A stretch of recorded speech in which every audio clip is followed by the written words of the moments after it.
Viewing life from a hearse, it could be worse. Laugh, think, and cry with the country undertaker. This is Bruce Goddard. This is the View from a Hearse podcast.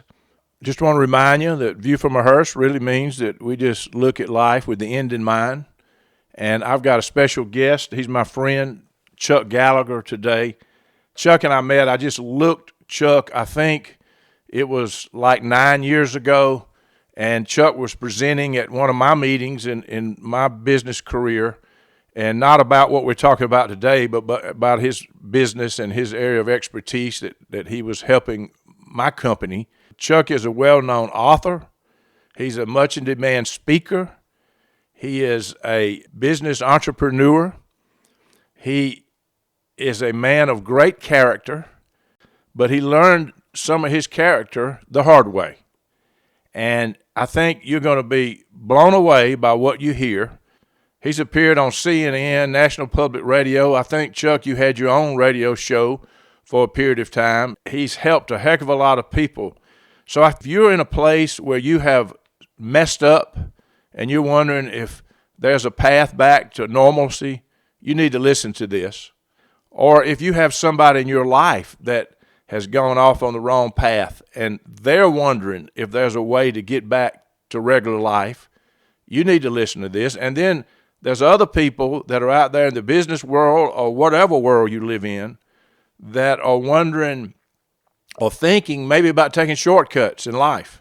I used to play a lot of golf, Chuck, and I played with a guy that was older than me. He was my friend, my dad's friend, and I would hit it about 300 yards. I'm liable to be in the other fairway, but I would hit it a long way.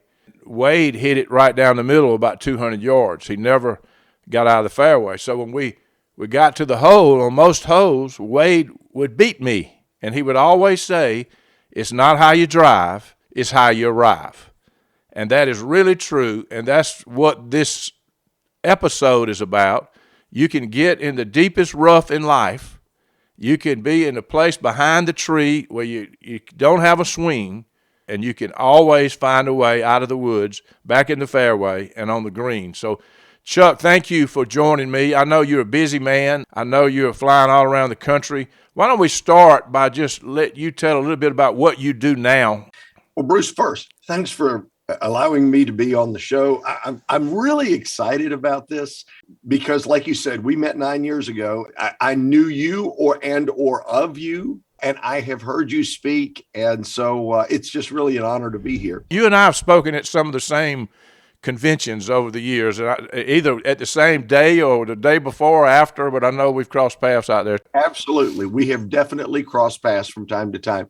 In terms of what I do today, it really boils down to two things. I'm a vice president with American Funeral Financial, and we do insurance advancement funding. And I think for all the friends with SCI, either I've been to your place training or I'm coming to your place training, but this is something that's been ongoing for a number of years. Tell us just what that is. I mean, you've got people that come in that don't have money and have to pay for a funeral, but they have insurance. Briefly say what your company does. It's a pretty cool thing. Well, okay. So here's the thing. It's a weird way of putting this, but at the time of death, someone like you, funeral director, is going to have to say, "And how y'all going to pay for this now?" Yeah. Which is the question most people don't want to have to ask. But for the most part, that's going to be, you can write me a check, you can put it on your credit card, or, well, Mama had a MetLife policy. Can we use that?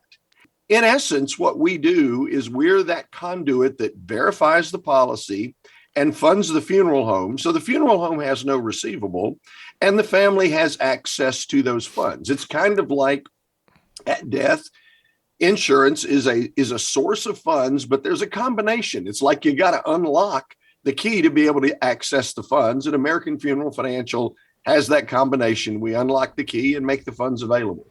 Obviously, this episode is not about this, but I thought it's pretty cool just to say what you do. Because here's the thing, Bruce. I got into the industry, the death care industry, back in 1991. But all of that said, over the years, now it's with American Funeral Financial. And in addition to that, I'm a professional speaker.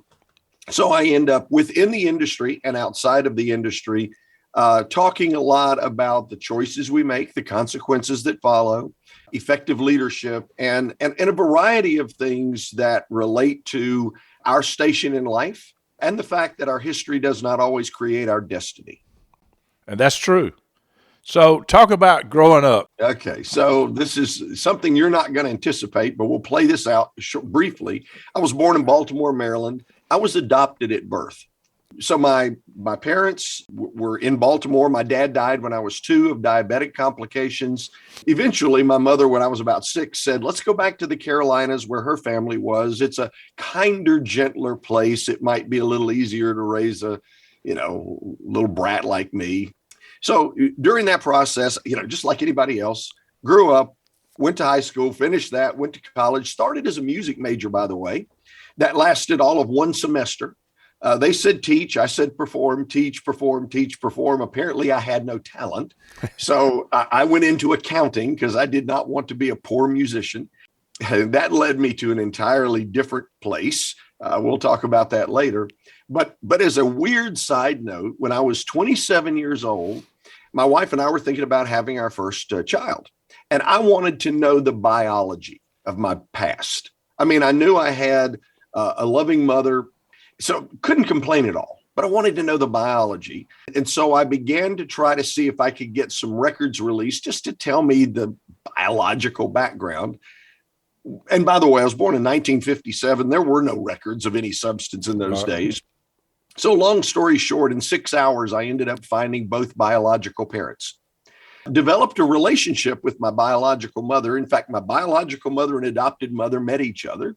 They developed a relationship. And and I refer to it this way, but when my adopted mother passed away, at my age of 47, my biological mother then readopted me.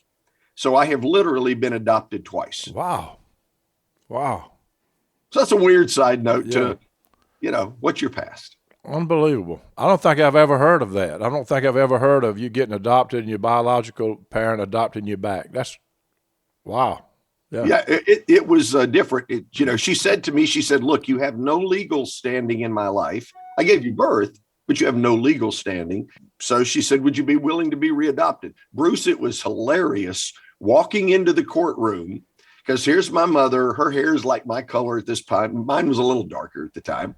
But we walk in and the judge, sits down and he said, okay, in the case of Brightsy Stroud and Charles Gallagher, where is the child? And I raised my hand at 47 years old. And the judge, drops his glasses and he looks at me, just freaks him out. And then he proceeds to lecture me on the fact that if I'm readopted by this person, that means as she ages, I'm now responsible for her. And I thought, well, this is probably not the message he does on a regular basis. I can imagine.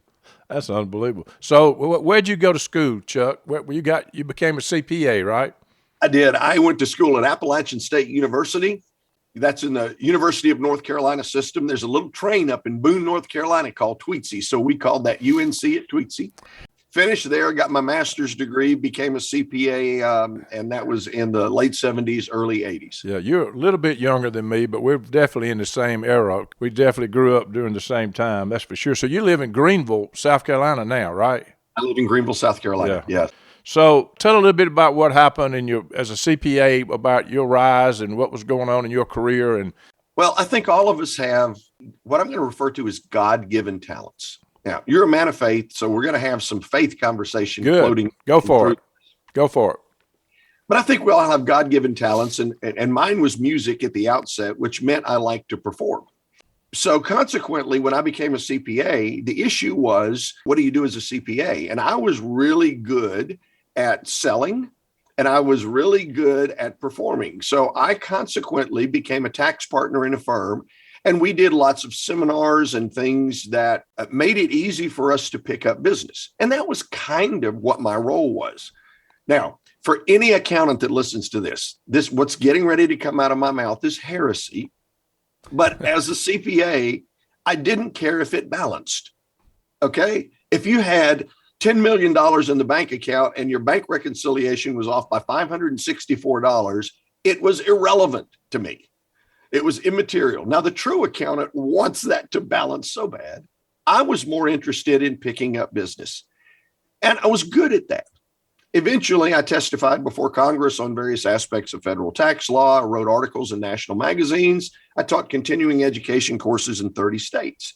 But 1987-ish, 88, I was, how do I put this, Bruce, overextended and underfunded. In other words, I had too much debt. I mean, I lived under the idea that if you wanted it, you buy it, you bought it on credit. As long as someone was willing to extend you credit, then apparently it's okay. And long story short, I got a call one day from my local banker. And he said, Chuck, he said, you're 2 months behind in your house payment. Is there a problem? Now, Bruce, I was 2 months behind in my house payment, which that's not the worst thing in the world, but I was 2 months behind in my house payment. But here's the deal. The banker that called me, he and I were what I would call chicken eating buddies. We went to church together. We were in the same Sunday school class together. He liked me, I like him. And anytime he had a business client that needed accounting, he would send the business to me. So as soon as he said that, I went from rational thought to lizard brain. And in my head, it was like, oh my gosh, I can't tell him that I'm 2 months behind in my house payment because I'm a CPA. I'm supposed to be able to manage financial affairs. And I clearly can't manage my financial affairs. And if I tell him that, he's going to think, why am I sending him business? And why am I sending him business? Maybe I should send it to somebody else. And if he sent it to somebody else, I'd have less money. And if I had less money, I couldn't pay the bills that I couldn't pay right now. So am I going to tell the truth? So I said to him, are you sure that payment hasn't been misapplied? Now, okay, you and I lived during 1987, right? Right. So we still had punch cards. It was still COBOL and Fortran. You know, personal computers were just starting to come out. I could get by with that. And he said, well, I don't think so, but let me check. I'll call you back. I was like, phew, oh, I've got a quick reprieve. Now, for purposes of our conversation, it's a weird question, but this is the question. Why do smart people do dumb things? And the answer most of the time is something has happened in their life that has triggered them.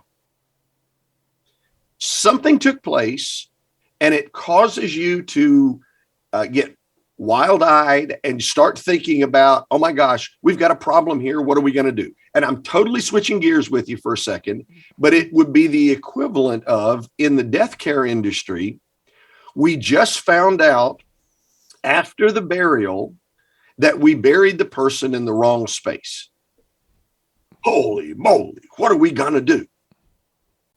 Because what'll go through your head is, well, maybe we can shift someone over. Maybe we can just fix this and get it to work. Do I tell the family? What are they going to do? Are they going to hire a lawyer? Is this going to come back on the company? Did I do this correctly? Was the blind check done right? How did this happen? And all of these things start swirling through your head as you try to figure out, what in the heck am I going to do?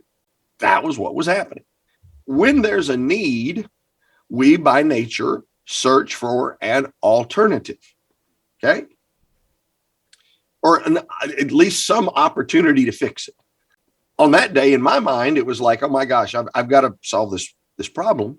Maybe I could get my partners to advance the funds, which, by the way, Bruce, they probably would have, except the ones that signed the checks were gone that day, and it was a Friday, and they weren't going to be back till about 7:00 that night. That wasn't going to work. I guess I could call Mama. Now, at the time, she lived in Maryland. However, the question then would become, well, we don't have PayPal or Venmo or whatever just to instantly transfer money. I couldn't get it in time. Unfortunately, I decided, oh, well, I'm a trustee of a trust. I can get it there. So I had a conversation with myself. By the way, a lot of times the things like this happen, we talk to ourselves. I had a conversation with myself and said, if I could, I didn't use the word steal, I called it borrowing. If I could borrow some money from the trust, what I would do is I would pay it back, and I would pay it back with a higher interest rate than what the trust was getting, because that way I would feel better about what was taking place. And this little conversation took place back and forth, and I stole the money. And that day, the banker calls me back. Now, I'm going to say this, and it's not trying to be funny, but it is kind of in an odd sort of sense. But he calls me back and he says, Chuck, I've checked the records. And before he could finish, I stopped. I said, I am so embarrassed. I said, oh my gosh, his name was David. I said, David, I am so embarrassed. I said, my wife and I, we had our first child just 2 months ago. Of course, he knew that because we were in the same Sunday school class. I said, she pays the bills. This is what kind of Adam and Eve moment, Well, right. She ought to put it on her, right? That's right. Put it on her. All the women now are like, oh my gosh, this is a terrible guy. Why do you have him on? But she pays the bills, and she thought I was paying them. I thought she was paying them. Bruce, I'm going to be really candid with you. She didn't pay the bills I did. That was a total lie. But I needed to say something in my feeble brain to make this seem okay. So I told him, I said, I'm going to bring a check down to you with stolen money. I didn't really say that. I'm going to bring a check to you to get this taken care of today. I'm so embarrassed. And he responded back. He says, well, Chuck, when I was in college, I passed a bad check once. And it was like we had this male bonding moment. And, he revealed something to me, and I was paying this off. And that's how it started. Once you start that, it makes it easy to do something else the second time, right? It does. Yeah. In fact, if you think about it, because I've had a lot of people in a lot of presentations all over the country say, well, I would never do anything like that. Okay. Yeah, I hear you. So, quick question. Do you, I will ask this to a lot of people, would you voluntarily do something unethical? Well, most people would say no. Okay. Well, is it possible that breaking the law is unethical? Like if you went into a convenience store and you stole something, is that unethical? That's voluntarily breaking the law. Well, yeah, of course it is. Great. Driven on the interstate highways lately. Yeah. And then they smile. It's like they're psychic because they know the next thing is, and you're going 5 to 10 over. Yeah. Oh, so you're voluntarily breaking the law that you just a minute ago said was unethical, but you do it every day. And so here's the thing, and this is really important, because really smart people, well-intending people can choose to do things. And if it seems, operative word, socially acceptable, then they do it. And they can do it over and over again. And you get lulled into that sense of, I'm driving down the road, I'm doing 80 in a 70-mile zone. As long as it's 10 below, it's probably okay. I mean, after all, who's going to pull over a dude in a black Camry? So sometimes we find ourselves caught up in situations where we're doing something that's not exactly the right thing to do. But if we do it, and we get by with it, we're lulled into that sense of it must be okay. It doesn't bother you. Yeah. We do it again. Right. Wow. And, straight up, you go to Galatians and it says you reap what you sow. I generically call that in the corporate audience, every choice has a consequence. But take to the bank, there will be a consequence. So what happened after that? Well, first time, took the money, paid the bank. At the end of tax season, got a big bonus, paid it off. But it was easy. So the next time I needed money, well, I went back to the same till. Because it was like my own private hedge fund. I was the accountant for that. I knew about it. I was the trustee of the trust. So it was easy to take it out. And I did. And I paid it back the second time. But after the second time, when I went back for the third time, it wasn't as important to pay it back because I had convinced myself, this is internal mind BS, but I had convinced myself that I would always pay it back.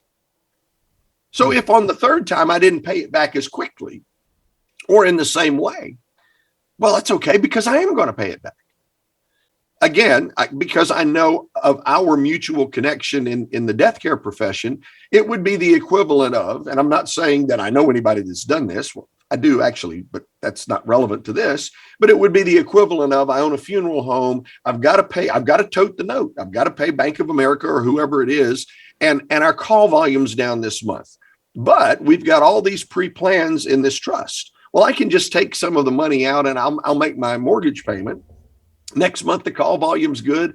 I put it back into the trust, but I find that as I need some money, it's easy to take it out because I'm banking on the fact that these folks will be needing the money in the future. They don't need it today, but I need it today. But I'm going to pay it back because it will work. And eventually, something is going to happen. The truth will come out and the consequence will arise. In my case, in 1990, after 3 years of doing this, again, not very proud of that statement.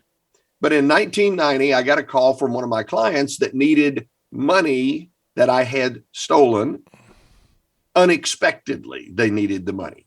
And it's like a card being pulled in the house of cards. Most of the time, when something happens, it happens unexpectedly. And because it's unexpected, you don't have the time to try to figure out, how do I solve this problem? It's just, oops, I'm outed. And in 1990, that outing took place. And so what happened? Bruce, I was doing a continuing education class for a bunch of CPAs out in Idaho. 8 hours of tax law. I know that is such a thrilling thought for most people. At lunch, I got a call from one of my partners who said the client that I had, quote, invested money from, which in reality meant I had stolen it, had an unexpected financial issue and needed to liquidate that investment ASAP. Now, straight up to you, God knew and I knew the truth. No one else on the planet knew. My wife had no clue. My partners had no clue. But that got your full attention when that call came in, right? Oh yeah. Oh yeah. And here's the thing. That afternoon, I honestly do not remember the afternoon that day. I mean, I went back in, I did what I needed to do. I finished the rest of the course. When it was over and all the accountants left, getting their continuing education credits, I sat down on the stage that was there and I cried like a baby because I knew life as I knew it was over. You know, all of a sudden, the successful Chuck was now getting ready to be outed as a liar and a thief. And that night, I'll never forget this, but I went to the hotel room and I considered suicide. That was the dark night of the soul moment. That was the moment where it's like, okay, I am not a good husband. I am not a good father. I am not a good partner. I have done this. I've got enough life insurance that if I'm not living on this planet, the money will pay back what needs to be done. My wife will live comfortably. My kids can go to college. They're very young. They'll forget me. I will be a distant memory, and that's all I'm worth. You had it rationalized all out, right? Absolutely. But I will say, as a good guy, I hate pain. So any way to think about offing myself seemed painful. So that night I went to the dresser drawer in that hotel room and I got the yellow pages and I started looking for psychiatrists, psychologists, proctologists. I didn't care. I needed to talk to somebody. I'm glad you didn't go to the proctologist. Yeah, I know. That would have been a pain. And well, yeah, that's another pain. Okay. Yeah, that's a different kind of pain. Bruce, the first call. You've reached the office of Dr. Such and Such. Our office hours are from 8:30 a.m. to 5:30 p.m. You've reached us after office hours, but at the sound of the tone, leave your name, number, and a brief message, and we'll be happy to call you back. Have a nice day. And this was in Idaho, right? This is in Idaho, Boise, Idaho. Yeah. And I'm like, have a nice day. If you're thinking about suicide, we'll tick you off. Just saying. And I got that on the first call, second, third, fourth, fifth, sixth call, every time. Same thing. Seventh call, Dr. Such and Such's office. And I'm waiting for the rest of the message. And there wasn't. And it was like, ooh, I got somebody. I said, I need to talk to somebody. Guy on the other end of the phone says to me, Oh, I thought you were my wife. I am running 10 minutes late. I was supposed to meet her at a restaurant. If I had known it was you, I wouldn't have answered the phone. And I said, well, I'm considering suicide. And then he said, let's talk. Wow. Here's the thing, Bruce. I have no idea who I talked with. I've got no name. I don't know if he was a psychiatrist, psychologist, or the janitor. No clue. But he said something to me, and I can hear it in my head to this day. He said, son, he said, you have made a terrible mistake, but you are not a mistake. Wow. Well, that's a lesson. That's multiple lessons in that. I mean, we know throughout the Bible, God uses all kind of people, and there's no telling who that was, but it was the right person for you at that moment. That had to be a God thing, right? Yeah, absolutely. In fact, when he said it, he repeated it. He said, you've made a terrible mistake, but you are not a mistake. And then he said, the choices you make tonight will determine the life you live in the future and the legacy you leave for your two children. Make those choices wisely. Now, look, I got no idea who I talked to. I can't call him. I can't thank him. But what I do know is at that moment, at that point in time, over a telephone for two people who were total strangers, an angel appears in my life and gives me a message that I needed to hear. Unbelievable. And Bruce, I've shared that message to, I can't tell you how many people in how many places. And invariably, someone will come up after a presentation that I do, especially in person, and say, I needed to hear that. Yep. So we don't often know in our lives how we impact other people. And fortunately, because we can't know it, we can't therefore let ego get in the way and somehow elevate ourselves. It's just God put the angel in that spot to help me that night and to know that somehow, somewhere, other people need to hear that. You are not a mistake. You made a mistake, but you're not the mistake. Unbelievable. Right. Or not a mistake. Wow. So then tell me, fast forward, what happened? What from there, you had to go back home. You had to face the music. I went back home and I admitted to my partners and to my wife that I was a liar and a thief. That just really sucked. People need to understand, this is a very successful businessman. He's a CPA. He's doing seminars all over the country on tax law, which is not for the faint of heart, not only for the subject, but you got to know what you're talking about. I mean, you're obviously very smart and on the rise. And to go back and admit that, what caused you to say, I've got to come clean here? I mean, you got the message that you've made a mistake, you're not a mistake, but what was the tipping point to say, I got to be honest with what happened? How did you get there? Well, here's the thing, Bruce. At some point, I'd like to say, oh, it's just my character. That's not true. Why did I come clean? There was no other choice. That's just the honest answer. There is a point at which if the truth just jumps up and stares you in the face, I mean, you can sit there and say it's not the truth, but the truth is the truth. People are going to know the truth. Unless there had been some magic pot of money someplace that I could have tapped into to keep the illusion going, which, by the way, in all honesty, had there been a big old pot of money someplace, I would have tapped into it, paid the other person off, and kept the illusion going. Right. But I've also known people, Chuck, that are confronted with the truth and keep lying. They never admit that there are people in jail for the rest of their life that still hadn't admitted that they did whatever they did. I get it. Yeah. The unfortunate thing, Bruce, and this is just my personal opinion, personal experience is, if you accept responsibility for whatever it is that you did, in my case, it was stealing money. If you accept responsibility, I'm using drugs, I shouldn't be. I'm an alcoholic. I've cheated on my wife. Whatever it happens to be, if you accept that responsibility, it doesn't mean there will be no consequence. There will be a consequence. For sure. But it's probably going to be a more tolerable consequence if people can see I accept responsibility for what I did. So I've got to ask your partners, what was their response when you came clean? Honestly, the honest experience was going back literally the next day and sitting down with two of my partners, the ones that were there. And I said, we need to talk. We went to the conference room. They thought I was going to bring back a new client. And I just laid it out. Here's what happened. And Bruce, one of the guys, and I don't fault him for this, I understand it completely, but one of the guys looked at me, had steel blue eyes, and he said, well, I have a solution. Now, honestly, I flew from Boise, Idaho to Charlotte and drove to Morganton, North Carolina. And all that flight, I was like, man, there's got to be some way out of this. There's got to be some way out of this. I mean, maybe we can go, maybe as my partners, I know they're not going to like me, but maybe we can borrow the money, pay everybody off, keep everything on the hush hush, on the down low, and maybe there's a solution. You're thinking of everything. Yeah, I'm sure.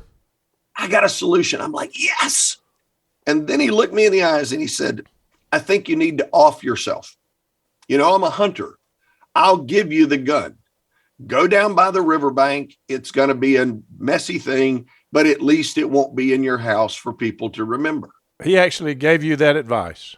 Yeah. He said, you've got plenty of insurance. He said, you don't deserve to be a father or a husband. Your wife knew, right? No, she had no clue. Okay. That reinforces what I'm saying.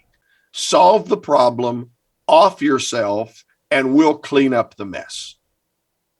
Now, the other one looked at me. Now, I'm not saying this politically because it has a different flavor now than it did, but with Donald Trump flair, like, you're fired in the old days before he was a politician. And I expected that.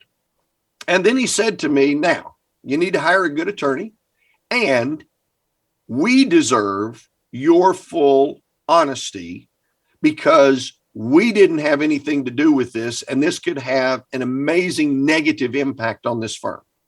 And we got kids too that need to go to college. So you owe us that. He was right. Right. Do you still have contact with these guys at all? Yes, actually, in different ways, kept contact with them. I will tell you, it's probably about 10 years ago, maybe 12. Kind of hard to put in context when you're my age, but you get that. I was at an Easter service. It was a cantata or something at the church, but a lot of people from the community had come, but I decided I was going to go. And I went, and on the way out the door, I saw Eric, the guy that said I should off myself. It was really a powerful moment. He came up to me.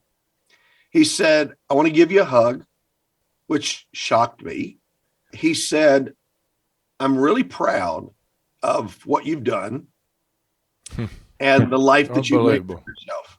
Unbelievable. And he said, I just want to tell you, I'm sorry for what I said. Unbelievable. That's moving. Wow. Yeah. Wow. Yeah. Wow. Brought tears to my eyes then. It does to me today. I mean, that's a whole nother lesson that people are human. You say what you say, but you never know when the opportunity is going to be to make it right. And that had to majorly impact your life because that guy has always been out there in your mind. You can understand how he felt, but for him to come back and see. So what happened after that? So I know you had to go tell your wife. How did she handle that? Not well. Not well, I'm sure. No, that was very, very difficult for her. And the thing that was particularly profound was I broke trust. Now, you and I are old enough to know this. There may be some folks that are going to be listening that will not catch what I'm getting ready to say. But for her, the question was, after that, when I opened my mouth and said something, was it live or was it Memorex? Right. In other words, is he telling the truth or is this just another lie? Right. That had a profound impact on our marriage or the ability of that marriage moving forward. But that day, if I remember this, she said, oh my gosh, we have got to call our pastor, which we did. He came over the next day and we visited and talked. And he said, do you mind if I share this with one of the members of our church? Now, Bruce, let me be really candid with you. I lived in a small town. I was a medium-sized fish in a small town. and I had just broken the law. So I had to ask myself the question, what? No, don't tell him. Everybody's going to know. It ain't going to take long for this to get out.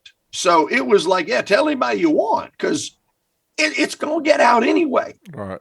I can't put a lid on this. He talked to a guy by the name of Jerry Stevens. Jerry Stevens, we both went to First Baptist Church, Morganton. We were in Rotary Club together. We were not chicken eating buddies. I didn't run in the same circles that he did. He was a little older than I was, still living. But Jerry owned several cemeteries, owned Mottlawn Memorial Park in Raleigh, Guilford Memorial Park in Greensboro, and Burke Memorial Park in Morganton. So the pastor talked to Jerry. On the Sunday night, I came back on a Thursday. So on Sunday night, Jerry said to me, or called me, and he said, would you come over and talk with me? Sure. Now, being really honest, my wife was like, maybe he can get us out of this mess. Maybe there's something, because she was now like a salmon swimming against the stream. She's just trying to figure out, how do we survive this thing? And I get it. I go over and sat down with him, and he said, do you mind if we pray? And I said, no, I'm good with that. His wife offered me some sweet tea, which was really good in the South, and she left. And he and I talked, and he said, tell me about it. And much like what you and our conversation, I just laid it all out. And he said, I appreciate you sharing. He said, we'll be praying for you, and sent me on my way. And I got back, and my wife was like, what happened? Is he going to do something? And then I said, he just said they'd be praying for me. And she was like, well, what? Why did you even need to go talk with this guy and so forth? My wife was irritated, quite frankly, because she was trying to find that instant solution. And he was the local wealthy business guy. And so, she was looking for the bailout somehow. A couple of days later, he calls me. Now, you keep in mind at this point, now I am a fired CPA who is unemployed, who has committed a crime, who is going to lose his license as a CPA. There's no question about that. Yep. So, and I've got a lot of debt now. Right. Stolen debt plus debt on the house that we now can't make the payment on, or on the car we can't make the payment. I mean, it's just like it was this avalanche. Right. So he calls me, and he said, the house that you're living in, he said, my son and his wife are getting ready to have their third child, and the house they live in is too small for them. He said, would you be open to the possibility that we could get your current house appraised, 2 appraisers, average the appraisal, and just let him buy that house from you so it gets you out from under that debt? And I was like, yeah, I'm good with that. And he said, and in terms of your car, if he were willing to take over the payments on your car, would you let him buy your car? He has a car that's paid for. It's an Isuzu of some sort. I forget what it was, but he said he'll give you that car to drive, and he'll take over the payments on at the time it was a BMW 735. Right. I was living a really high lifestyle. Right. I'm like, yeah, I can definitely do both of those. And Bruce, at the time, my wife and I we were building another house. It's half done at this point, construction loan thing. So a couple of days later, Jerry then calls me after I connected with his son to do the house. Jerry then calls me and he said, would you mind coming over one more time? Do you have the plans for your house? I said, sure. So I walk over with the plans, or drive over with the plans to the house. He had a pool table, and he said, do you mind if my wife stays in here for this conversation? I said, no. He said, roll out the plans to your house. And I did. And then he said, Gene, go get the plans that we were talking about building. And she rolled out the same set of plans. Got to be kidding. The exact house. Unbelievable. So then he said, now we were planning on building this house. Here are the plans we were planning on building. Here is the house It's the exact same. The only difference is the configuration of the bathroom, and it's in construction right now, so anything can be changed. And I think we had $250,000 worth of construction loan on what then would have been a $500,000 house. He said, so if you're open, we'll take over the construction loan and take over that house. And that way that will get you out from under that debt. That's incredible. I'm like, yeah, I'm good with that. And then he offered me a job. Now, he offered me a job being his controller for Burke Memorial Park, Guilford Memorial Park, Montlawn Memorial Park for $25,000 a year, which was a $200,000 pay cut. But I had no job. Right. And you had a court case hanging over you about to come too, right? That's exactly correct. Literally, because of his kindness, I got into the death care business. Yeah, that's what I was about to say. That not only got you out of the pinch, but it got you into the business that you were going to do the rest of your life. That is absolutely correct. What a story. So talk about, I know you eventually were arrested. Talk a little bit about that, how that came about. Well, first thing is I relinquished my license as a CPA. They were going to take it anyway, so just give it. There's no point in fighting something you're going to lose on. By the way, with the help of family and friends, I made restitution to the people I'd stolen money from. They did not like me, probably to this day don't, right. But everyone got all their money back plus 9% interest. That doesn't make it right, by the way. Right. It's just that happened.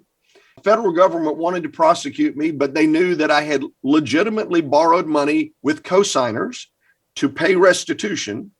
So the federal government deferred my prosecution for 3 years. During that time, I just need to say this just so to paint the picture clearly. I was working with Jerry. Jerry sold Guilford Memorial Park to Lowen. Then it didn't turn out as he wanted, so he decided that wasn't going to happen again. He sold Montlawn to Stewart. And so in 93, remember this was 91 when he gave me the job. In 93, Bill Rowe came in with Stewart Enterprises to buy this property. And I was scheduled to become a convicted felon. I wasn't yet, but that train was on the track and that engine was moving. And Bill Rose said to Jerry, he said, so should we keep Chuck? And Jerry said, he's done a masterful job. I think it would be a waste not to. But transparently, here's the background. Here's the train that's on the track. We don't know what's going to happen, but here it is. Bill Rowe, with the approval of Frank Stewart, allowed me to become part of Stewart Enterprises in 1993, realizing I might become a convicted felon. So short story to that is in 1995, the federal government said, son, it's time to plead. And I'd already agreed to plead guilty, which I did. They said, thank you for your guilty plea. Now we'll tell you when you're going to be sentenced. Nothing, by the way, moves fast with the federal government, just so we're clear. So we'll tell you in June of that year, I was sentenced. I was praying for probation because by this time 5 years had passed, right. And I'd been working my butt off every day. Right. And made restitution and all that. Made restitution. But the judge sentenced me to 18 months active, 3 years probation. And then they told me, we will tell you when to report. And so on October 2nd, 1995, I walked my happy butt into federal prison and became 11-642-058, an inmate. How long were you there? In the federal system, I was sentenced to 18 months. You have to serve 85% of it, which was a little over 16 months. Right. So you were there 16 months. Wow. So now let's fast forward. The details, that's a whole nother story of you being in prison. There's no telling who you met there. The story is so riveting because I know the end of the story. And I know that you're now have made yourself not only just successful, but you helping a ton of people. And you're even doing it today, on this podcast, but you do it all over the country. When you came out, how did you start again? Give us a little summary of what you did to get there and a little bit of your message of what you're doing now to help people. So, Bruce, here's the thing. When I got out, for the most part, nobody wants to hire a convicted felon. But I did have history with Stewart, so they were willing to allow me to come back as a pre-arrangement counselor or field force, as they called it back in the day, knocking doors, selling for straight commission. And I bet you sold the heck out of it. Son, I'm going to tell you something. I knew that I was not going to get many second chances. So I figured I better be their top salesperson because it would be easy to get rid of me. So in 9 months, I was the top salesperson. No, I don't doubt that at all. And so they asked me, this is in Raleigh, they said, the manager is getting ready to step down. Would you be willing to become the manager here? And I said, I believe I would. And so roughly 2 years later, it was one of the top performing locations that Stewart had in the mid-Atlantic region. And they said to me then, well, could you teach other locations to do that? And I said, I believe I could. And they said, well, we want to assign you to South Carolina and Georgia Stewart locations. Okay. So at the time I moved to Greenville and took over South Carolina and Georgia. A couple of years later, now by the year 2000, they said, well, could you take on North Carolina and East Tennessee? And I said, I believe I could. So I did that. And then in 2005, by this point in time in the Stewart world, I had now become a senior VP of sales and marketing. So I was a senior VP in a public company as a convicted felon. Bud Kendrick at the time said, man, the Texas market has just been floundering. Could you go to Texas and take over that market? And I said, I believe I could. So I went to Texas, which was the largest market for Stewart, had Restland of Dallas, which did bunches of internments and so forth. And I did that from 2005 to the latter part of 2008. Somebody asked me the question. They said, how can you be a VP in a public company and a convicted felon? And just out of my mouth, I said, look, every choice has a consequence. Now, I made a bunch of stupid choices in the mid-'80s that in the mid-'90s put me in federal prison. But I made a whole lot of different choices from the mid-'90s that now in 2006 has allowed me to become a senior VP of public in a public company. And there's still consequences. There's positive consequences for those decisions, right? Very true. Very true. That's right. That's the thing. Consequences don't mean bad. Yeah, right. No, it's going to be good or bad depending upon what you do. But I recognized that if you are good at what you do, it's possible that people can look past your past and recognize, do I bring something of value to the table? And if you do, people are willing to listen to that and to extend some grace. That is true. You moved up into Stewart, and then how did you start doing what you're doing with your ethics stuff besides your work now? So in 2006, I decided I need to go ahead and take this on the road. I always had a kind of a gift for speaking, so it was time to do it. It had been a decade since my release, so it wasn't that I was doing this for the money. It was doing it because my heart was there and there was just a message. So that's how I actually began the speaking career. And Bruce, I'll say this because it really is important. I firmly believe if you are transparent, things will be okay. Yeah. I mean, that's what you've done. I mean, that's very true. I'm sitting here thinking it. Your transparency, you've been able to leverage not only your mistakes, but you use transparency to leverage it. And people accept transparency because everybody's got their own faults. They look at you and it's true. What you're saying is very true. Yeah, I'll never forget. And I guess this was 2006, 7-ish. I was asked to speak at the ICCFA. And, one of the breakouts, I wasn't the keynote speaker. Those guys get paid a lot of money, but it was a breakout session. They wanted an ethics program. And I normally walk in an orange jumpsuit and handcuffs because it kind of captures attention. And someone said to me, because at this point in time, now I was one of the founders of American Funeral Financial, and we were just growing at the moment. And someone said, I don't know if I'd do that if I were you. Nobody will want to do business with you. And I'm like, well, that may be true. But I can't in my heart hide the truth of who I am. People are going to know that anyway. So I remember walking in at the time, you'll remember this, but Forethought Capital Funding was a player in the marketplace, a big player in the marketplace for insurance assignments.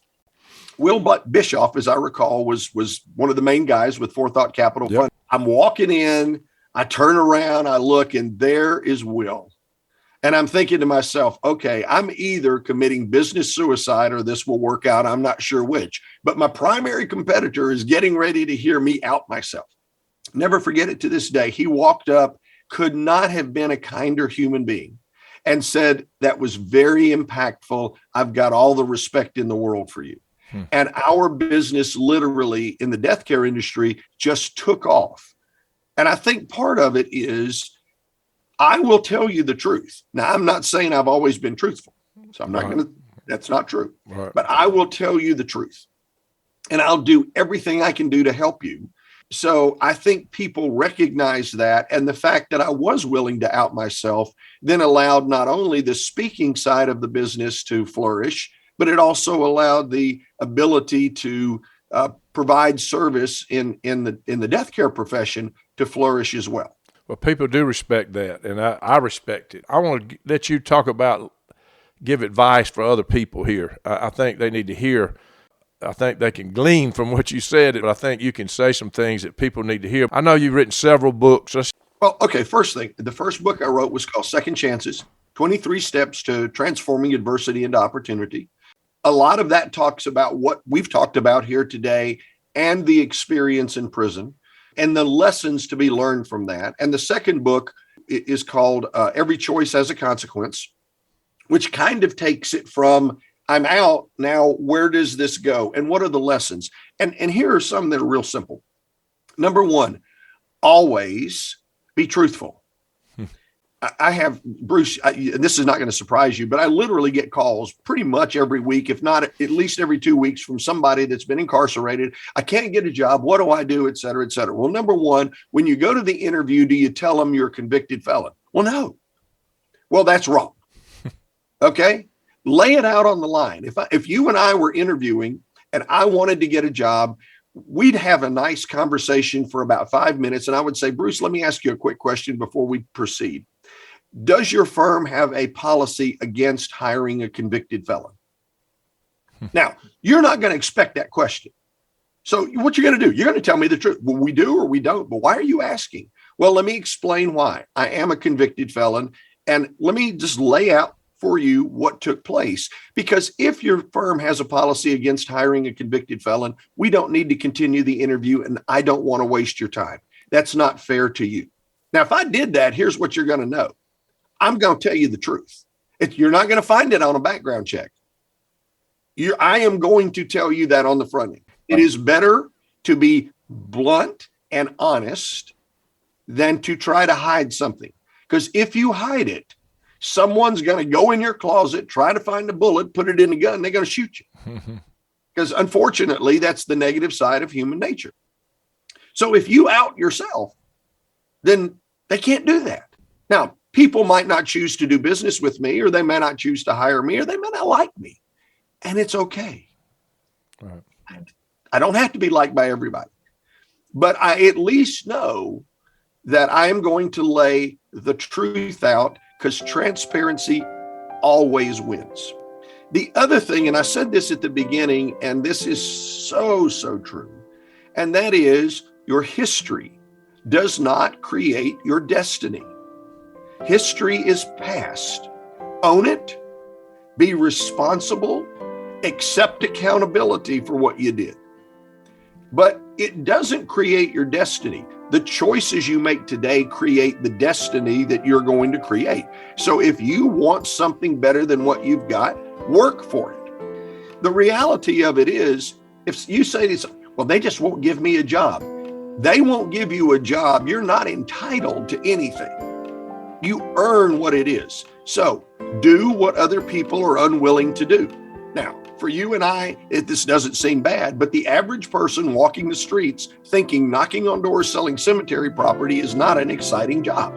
So I don't care if you're a garbage man, if you're hammering a nail, if you're a janitor, I don't care what the job is. You be good at that job. So doggone good that the employer looking at you says, I couldn't do it without it. The whole story, Chuck, is amazing. And I know that there's no telling how many people that are listening to this, as I said at the beginning, that are either in trouble, have made mistakes, and think there's no hope, or those that have people in their family that have made mistakes and they think there's no hope and they don't know what to say.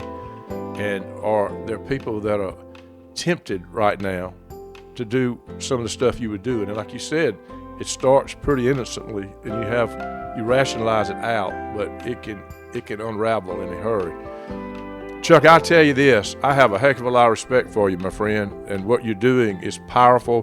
When it's all said and done, you know I look at life with the end in mind.